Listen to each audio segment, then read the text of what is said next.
சிவகங்கை மாவட்டம் காரைக்குடியில் அம்பேத்கர் நினைவு தினத்தை முன்னிட்டு அவரது சிலைக்கு பாஜ மாநில ஒருங்கிணைப்பு குழு தலைவர் ஹெச் ராஜா மாலை அணிவித்து மரியாதை செய்தார்.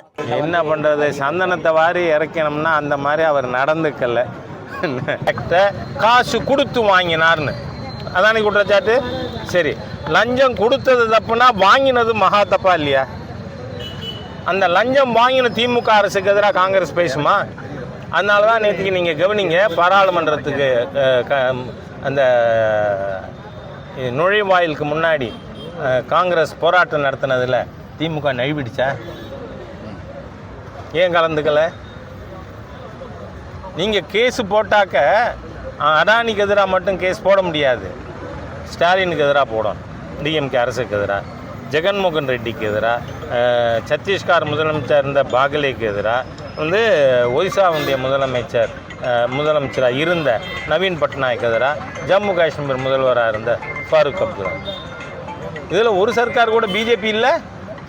அதனால் எதிர்கட்சிகள் சும்மா இந்த எலி சுரண்டன மாதிரியாக பிராண்டிக்கிட்டு இருக்கக்கூடாது. வழக்கு போடணும்னா போடு கோர்ட்டில், இல்லை அமெரிக்காவிலேருந்து கம்யூனிகேஷன் வர காத்துருங்க. இதில் என்ன மோடிஜிக்கு நண்பருங்கிறது? ராகுல் காந்தி கூட தான் நண்பர். இவர் கண்ணடிச்சாரா இல்லையா பிரதமரை பார்த்து? நான் ஒன்றும் இல்லாத சொல்லலையே.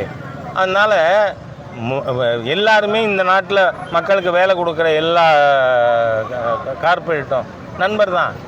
ஏன்னா வேலை கொடுக்குறாங்க. சன் கார்பரேட் இல்லையா? அது கார்பரேட் தானே.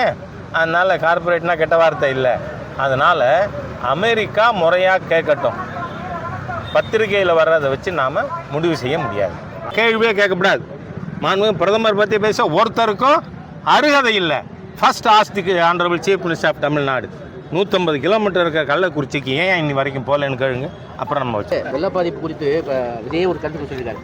எதுக்கு எடுத்தாலும் பாதிப்பு காவி சாராயம் பூசாதீங்க அப்படின்னு ஒரு கருத்தை பதிச்சு சும்மா. ஏன்னா வெள்ள பாதிப்பு பூராமே ஒரு ஆமாம் மழை பெய்யறதே காவி கலரில் பெய்யுது. காவி சாயம் பூசாம ஒழுங்கா பாருங்க அப்படின்னு ஒரு கருத்தை சொல்லியிருக்காரு சார். கரெக்டு தான் சார், கரெக்டு தான். விஜய் கூறுவது கரெக்ட். அதாவது அந்த கருத்து கரெக்டு சார். உங்கள் மேலே